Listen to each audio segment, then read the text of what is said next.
eu sou professor de economia política, economia monetária e economia internacional, e economia monetária em particular. Esse é o meu grande desafio, que é tentar construir uma disciplina em que ela não pare simplesmente na forma conservadora ortodoxa, ou seja, meu desafio é, primeiro, dentro da academia, construir essa forma de ver a realidade sem ser a tabela ortodoxia, e depois de tentar levar isso para os movimentos sociais. Então, eu agradeço muito essa oportunidade, porque eu me sinto mais agradecido ainda, porque não basta ser professor na sala de aula. Eu acho que esse desafio também tem que ser colocado. Bom, essa pergunta é uma pergunta de uma complexidade muito grande, mas eu vou tentar sintetizar.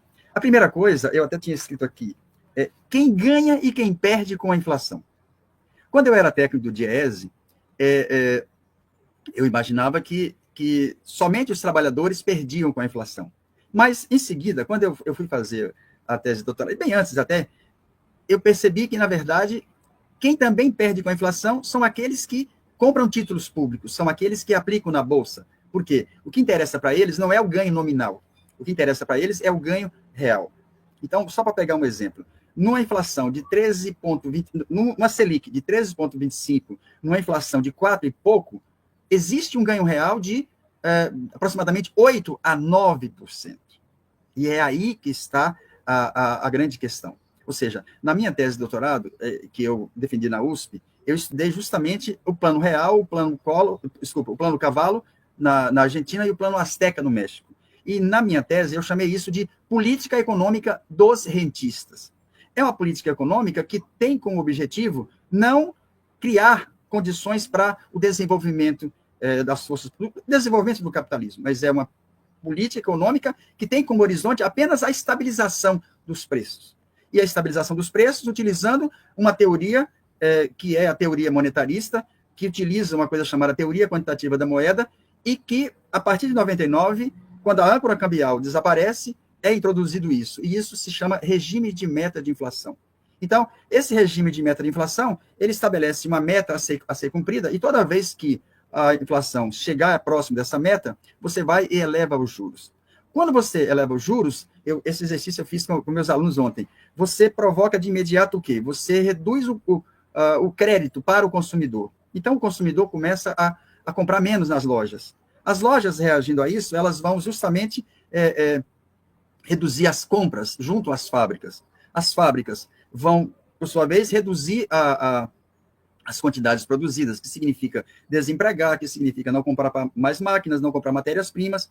Isso, de certa forma, acaba provocando o quê? Uma redução da atividade econômica. Então, eu pergunto para meus alunos, quem perde com quem perde com os juros altos? Perde com juros altos o consumidor, perde todos aqueles que estão no setor produtivo, mas aí eu vou além.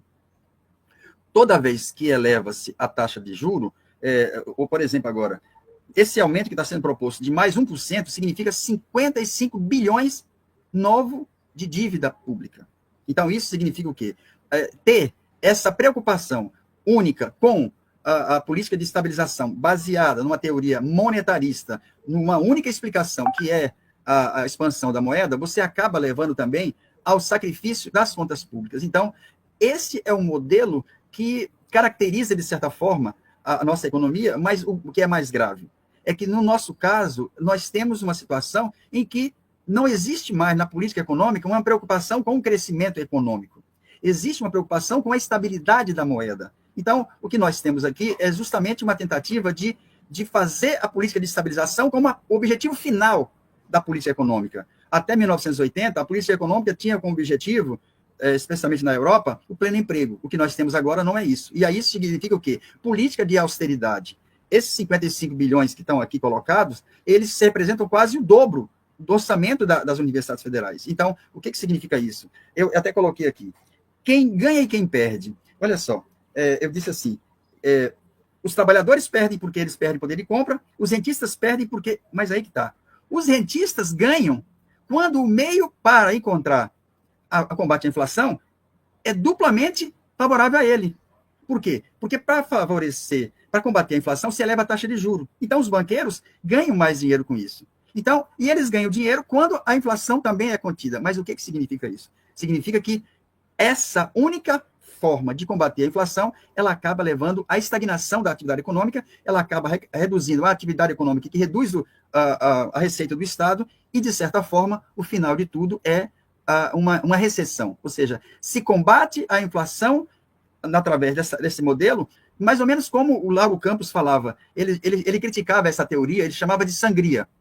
Sangria era um método utilizado há muito tempo atrás, que achava que a doença de alguém poderia ser contida se você fizesse uma sangria. Essa sangria seria exatamente o quê? Redução da quantidade de moeda. É a velha teoria que em 1929 entrou em colapso, que só voltou a funcionar a ação a partir dos anos 80. É a teoria econômica dos rentistas. Aliás, Nicolai Bukharin chamou isso de economia política do rentismo. Então, a nossa causa, utilizar essa taxa de juro alto é exatamente o comprometimento que não se tem com o processo de crescimento da atividade econômica, com a geração de emprego, com o financiamento das políticas públicas, é a política clássica de austeridade.